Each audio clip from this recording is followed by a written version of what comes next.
My girlfriend wanted an open relationship, so I slept with her best friend. Now she's losing it. My name's Jake, 28, male, and if you told me 6 months ago I'd be sitting here writing about my girlfriend turning our relationship into a circus, I'd have laughed. Back then, Sophie, 27, was my person. 3 years together, two living under the same roof, same grocery list, same stupid inside jokes about how she always burnt pancakes on Sundays. I thought we were building a life. Like, I was literally pricing engagement rings during lunch breaks. That's how sure I was. Then one Tuesday night, out of nowhere, she looked up from her pasta and asked me how I'd feel about trying an open relationship. I remember freezing with my fork halfway to my mouth. Thought I'd misheard her. But nope, she kept going. Talking fast, smiling too much, using words like growth and trust and modern love. Like she was pitching me a business idea. I asked, is there someone specific? Because that's what anyone would think, right? No one just suggests that unless there's already a name floating around in their head. She said no, it wasn't about anyone else. That she just didn't want us to wake up one day wondering what we'd missed. I wanted to believe her. God, I really did. But there was something in her eyes, a mix of excitement and guilt, that told me this conversation wasn't hypothetical. She'd already made up her mind. I could either go along or lose her. So I said, okay, not because I wanted to, but because I was too scared to see what no would make her do.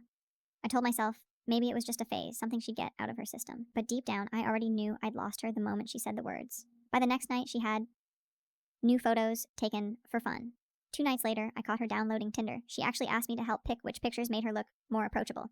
I took them for her, hands shaking the whole time. She started going out more. Girls' nights. Drinks with coworkers. Always dressed up, new outfits appearing in her closet like magic. Meanwhile, our home, the one we built together, felt like a waiting room. I was the guy sitting quietly while she tried on new lives. The first night she went out on an actual date, I couldn't eat, couldn't even sit still. She came home late, smelling like expensive cologne that wasn't mine. I pretended to be asleep, but I heard her laughing softly to herself in the dark, texting someone. That's when something inside me broke. Not all at once, more like a quiet crack spreading through glass. I didn't know it yet, but that was the night I stopped being her boyfriend and became her backup plan. And I swear to God, I was not going to stay that way forever. The next few weeks were like watching a slow motion car crash. I couldn't stop. Sophie dove into this open relationship, like she'd been training for it her whole life. She was glowing. New dresses, new perfume, new people in her DMs. Meanwhile, I was the idiot making dinner for two and eating alone. Every night she came home later. Every morning she left earlier. Her toothbrush started spending more time in her purse than in our bathroom. And yet, every time I tried to talk about it, she'd twist it back on me. You agreed to this, Jake, she'd say. Her tone clipped, like I was the unreasonable one. I agreed to try, I'd reply, not to be erased. She'd roll her eyes, tell me I was being dramatic, kiss my cheek, and head out again, always with that same fake sympathy in her voice. I tried the dating apps too, out of pride mostly, but it felt hollow, forced. Every match was small talk, every chat a performance. And I realized something. I didn't want anyone new. I wanted the version of Sophie who used to make pancakes in my hoodie, not the one who was chasing validation from strangers. It all came to a head one Friday night. She was getting ready for another date, tight black dress, that red lipstick she used to save for our anniversaries. I was sitting on the couch pretending to scroll through my phone, but really I was just watching her reflection in the hallway mirror. She caught me staring and smirked. What? She asked. Nothing, I said. Just trying to remember who you used to be. She paused, mascara wand halfway to her lashes. You're being weird, Jake. Don't make this harder than it needs to be. That line hit like a punch to the gut. Harder than it needs to be. As if watching her walk out the door to meet another guy wasn't already a special kind of hell. When she left, I sat in the dark for a long time. No TV, no music, just the hum of the refrigerator and my own thoughts chewing through me. That's when I texted Emma. Emma, Sophie's best friend. She'd been around since college, the kind of person who filled a room with warmth without trying. We'd always been friendly, nothing more. But lately she'd been checking in more often, asking if I was okay. I guess she could tell something was off. That night she invited me over for tea. You look like you haven't slept in a week, she said when I showed up. I laughed because she wasn't wrong. We sat on her couch talking for hours, about Sophie, about how everything felt like it was slipping away. She listened, really listened, not just nodding along like Sophie did. When I said I felt like I was disappearing, Emma's eyes softened in this way, that made me want to cry. Then she said something that stuck. You deserve to be someone's first choice, Jake, not their experiment. That sentence lived in my head for days, and that's when everything started to shift. After that night, something changed between Emma and me. Not in a forced, dramatic way, but like the air had subtly rearranged itself. She started checking in more often. A text here, a swing by if you need company there. I told myself it was just friendship, that she was being kind because Sophie had turned my life upside down. But deep down, I knew I was leaning on her more than I should. Sophie, meanwhile, was thriving. Or pretending to. She'd leave for dates humming to herself. Come home late smelling like someone else's cologne. Scroll through her phone all night, with that smug little half smile that made my skin crawl. Once I asked her if she was happy. She didn't even look up from her phone. Yeah, she said. Aren't you? That's when I realized she wasn't even curious about my life anymore. Not what I did during the day, not how I was feeling. Nothing. I could have been a roommate for all she cared. One night she came home laughing, louder than usual. Her heels clicked on the tile and she almost tripped because she was too busy texting. She didn't even notice me sitting on the couch. "Good night?" I asked, voice low. She jumped a little, like she forgot I lived there. "Yeah," she said quickly. "Don't wait up next time, okay? It's weird. It's weird." That was the moment I knew something had to give. The next day, I went over to Emma's after work, mostly just to clear my head. I ended up staying for dinner. It felt normal for the first time in weeks. She made pasta, burned the garlic bread, and laughed about it, in that unfiltered way Sophie used to, before everything became performative. We sat on the couch after eating close enough that our knees brushed. There was this silence, not awkward but thick with everything we weren't saying. She was fidgeting with her necklace, twisting it around her fingers. "Can I tell you something?" she said finally. "Of course. I've had feelings for you for a long time." I froze. For a second I thought I'd misheard her. Then she looked up, eyes wide, but sure. "Since before you and Sophie got together," she said. "I never said anything because she's my best friend. But watching her treat you like you don't matter, it's killing me." The room went quiet except for the soft ticking of the wall clock. My stomach twisted, half guilt, half something I didn't want to name. I should have said we couldn't go there. I should have stood up, gone home, done the right thing. But when she leaned in, I didn't move away. The kiss was soft, almost hesitant at first, but it was like breathing after weeks of drowning. And for the first time since Sophie suggested that stupid, open idea, I actually felt wanted. When I left Emma's that night, I sat in my car for a long time, gripping the steering wheel. I knew what we'd done would blow everything up.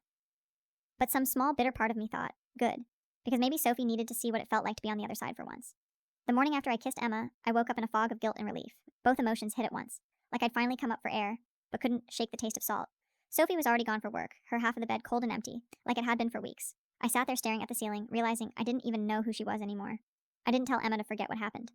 We both knew that kiss wasn't some impulsive mistake. It was the truth breaking through everything I'd been denying. The next few days, we didn't talk about it directly, but something unspoken shifted. She'd send little messages. "Hope your day's not total hell," or "Try to eat something that's not coffee." Every word from her felt more genuine than anything Sophie had said in months. Meanwhile, Sophie was acting like a celebrity in her own movie, constantly on her phone, laughing to herself, taking mirror selfies before leaving the apartment. She started using new perfume, sweet and musky, a scent I'd never smelled before, and I couldn't help thinking it probably wasn't for me. Then one night, she came home early. I was on the couch half watching some dumb reality show when she walked in, looking disappointed. Her makeup was perfect, hair curled, dress spotless, so whatever happened on that date clearly didn't go the way she wanted. She dropped her purse a little too hard on the counter. "What's wrong?" I asked, not really caring, but too polite not to. "Nothing," she said, grabbing a bottle of wine. "Just men are idiots." I raised an eyebrow. "All men, or just the ones you're dating while still living with your boyfriend?" She glared at me over the rim of her glass. "You agreed to this, Jake." "I agreed to something I didn't want because I thought it would make you happy," I shot back. "But all it did was prove how fast you'd leave if I didn't bend to what you wanted." She went quiet for a second, her face twitching between guilt and anger. "You're twisting things," she said finally. "This was supposed to make us stronger." "Yeah? How's that going for you?" She slammed her glass on the counter so hard it cracked, red wine dripping onto the floor like blood. "You know what? I don't have to justify myself to you," she snapped before storming off to our bedroom. I sat there staring at the spreading stain on the tile. Something about it, the way it seeped slowly outward, felt like a perfect metaphor for us. The next morning, Sophie was gone again, but this time she left her phone on the kitchen counter, unlocked. The screen lit up with a message. "Had fun last night. Next time, maybe my place." I didn't scroll. I didn't need to. That was the moment something inside me snapped. I wasn't going to sit around and play the quiet, broken boyfriend anymore while she played self-discovery. If she wanted an open relationship, fine. I was about to show her just how open it could get. And that's when I decided Sophie was going to learn what it felt like to lose control. I didn't tell Emma about the message right away. I didn't need to. She already knew what kind of person Sophie had become.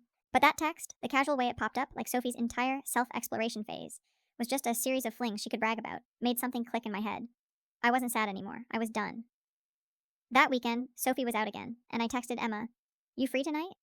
She was. We didn't plan anything. I just showed up with a six-pack and that nervous, restless energy that comes when you finally stop pretending to be okay. Emma opened the door in sweatpants, no makeup, and this soft smile that hit harder than any perfume or fake confidence Sophie had been wearing lately. We talked for hours again, about everything, about nothing.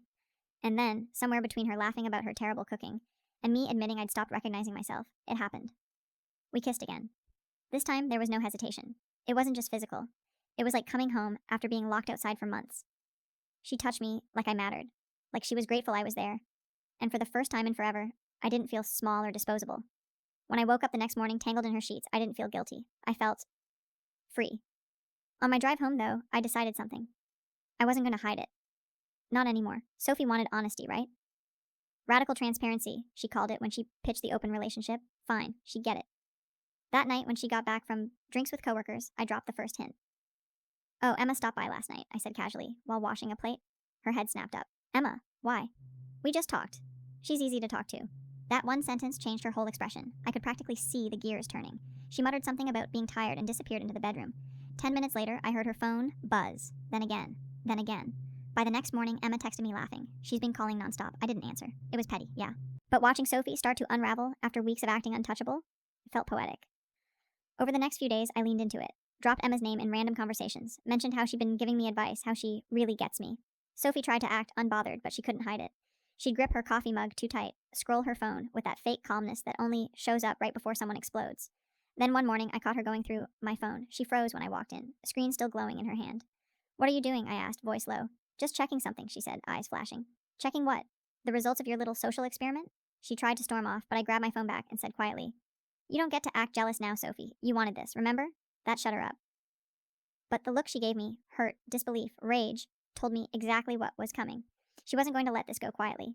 And for the first time in a long time, I almost hoped she wouldn't. The explosion came 2 nights later. Sophie had been pacing around all evening, pretending to scroll through her phone while stealing glances at me every few seconds. I was stretched out on the couch, half watching a game, half waiting for the inevitable. I didn't have to wait long. Are you seeing someone else? She finally asked. No build-up, no pretense, just straight fire. I didn't even look away from the TV. Isn't that the point? She stood there, arms crossed, chest rising fast. Don't play games with me, Jake. Who is it? I let a beat of silence drag out, then said quietly, Why do you care? Her voice cracked.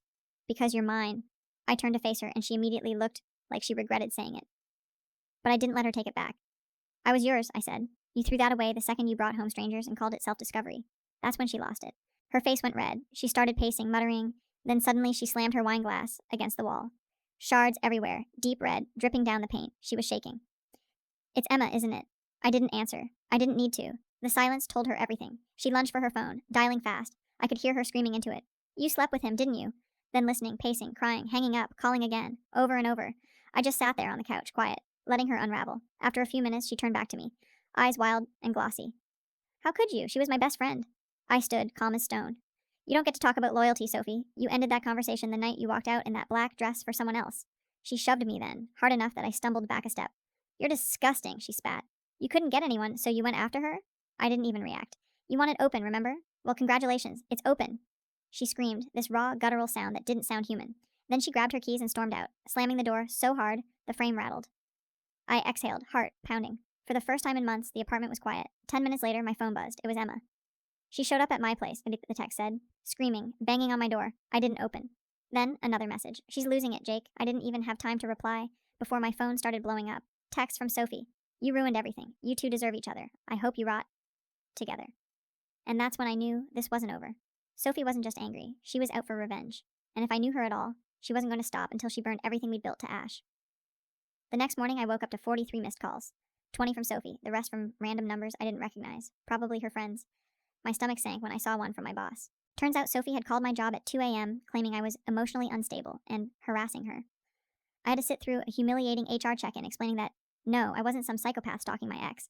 I was just a guy whose girlfriend had lost her mind. My boss, thankfully, had met Sophie once at a company event. The second I mentioned her name, he just sighed and said, say no more. But Sophie wasn't done, not even close. When I got home that night, there were scratches down the side of my car, deep ones, deliberate. I stood there staring at them, jaw clenched so tight it hurt. And on the windshield, tucked under the wiper, was a sticky note in her handwriting. How's Emma's car? It wasn't even subtle. I called Emma immediately. She sounded calm but tired. She came to my school this morning, she said quietly, right before classes. Just showed up in the parking lot, screaming about betrayal. My principal had to escort her out. That image, Sophie unhinged, screaming at a kindergarten teacher in front of her students, made something twist inside me. Anger, pity, shame, all tangled together. I told Emma I'd handle it, but she stopped me. No, Jake, let her spin herself out. People are already seeing who she really is. She was right. Word spread fast through our circle of friends. Sophie's version of the story, me cheating with her best friend during an open relationship she initiated, didn't hold up under scrutiny. People started quietly drifting away from her. A few even reached out to me, saying things like, man, I had no idea she was like that. Still, it wasn't easy. She'd text at random hours, long, manic paragraphs alternating between, I hate you and please come back. Then came the guilt trips, pictures of the gifts I'd given her, messages like, you promised forever. One night, I heard pounding at the door. It was almost midnight. I looked through the people and saw her, hair a mess, makeup streaked, clutching one of our old frame photos. She was crying so hard, she could barely breathe. Jake, please, she begged through the door. We can fix this. I'll delete everything. No more dating, no more apps, just us. For a moment, I hesitated. I saw flashes of the girl I used to love, the one who laughed at my stupid jokes and danced barefoot in our kitchen. But that girl was gone, and what stood outside my door now was someone I didn't recognize. Sophie, I said quietly, through the wood. Go home. She went silent. Then, a few seconds later, I heard the sound of shattering glass. She'd thrown the picture frame at the ground, the glass scattering across the hallway. Her voice broke when she yelled, You'll regret this, Jake. You'll regret picking her over me. I didn't open the door. I just waited until her footsteps faded. When I finally stepped outside to clean the mess, I noticed something. Her half of the photo, torn and blood-specked from where she must have cut herself picking it up. My half was still intact, lying face up on the floor. I picked it up, stared at it for a long time, then dropped it in the trash. And that's when I decided this had to end, completely. No more texts, no more pity, no more giving her the power to ruin what little peace I had left. Because Sophie might have started this war, but I was going to finish it. I blocked Sophie's number that same night, deleted every photo, every message, every trace of her from my phone. But that didn't stop her. The next morning, I woke up to fake Instagram accounts following me, each one with some version of her name, or a profile picture cropped from old photos of us. Then came the DMs. You think you won? You ruined my life. She was unraveling in public now, posting long, cryptic rants about betrayal and people who pretend to be loyal, but sleep with your friends. She didn't use names, but everyone knew who she meant. The comments section turned brutal fast. Some people defended her. Others called her out, reminding her she started the open relationship idea in the first place. By that point, Emma and I were together officially. We didn't rush it, or make a big deal out of it. We just quietly started existing as a team. When Sophie's posts started gaining attention, Emma's friends rallied around her. They'd seen what Sophie had done, how she'd been showing up at her work, slashing my car, and losing control. Her meltdown was public enough that people started backing away from her altogether. Still, I wasn't prepared for what happened next. I got home one evening to find the door to my apartment slightly open. My gut dropped. Inside, nothing was stolen, but everything was moved. My clothes dumped on the floor, drawers pulled open, photo frames flipped face down. The kitchen smelled like her perfume. There was a note on the counter, written in smeared eyeliner. You can erase me from your phone, but you can't erase me from your life. That was it. I called the police, gave them her name, her number, the note, the photos of my car. They filed a report for trespassing and harassment. The officer, a middle-aged woman with kind eyes, just sighed and said, These things usually get worse before they get better. Stand firm. I did.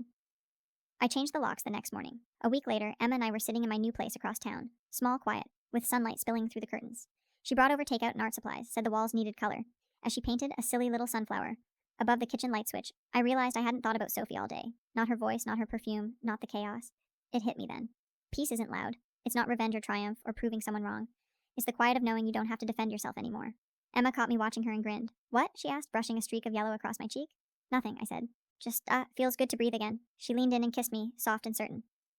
Later that night, when we finally sat down to eat, I pulled out my phone one last time. Not to check messages, but to delete Sophie's number for good. Watching it disappear from my contacts felt like exhaling a weight I'd carried for months. I set the phone down, looked at Emma, and realized something simple but true. Sophie taught me how it feels to lose yourself for someone who doesn't care. Emma taught me what it means to be found.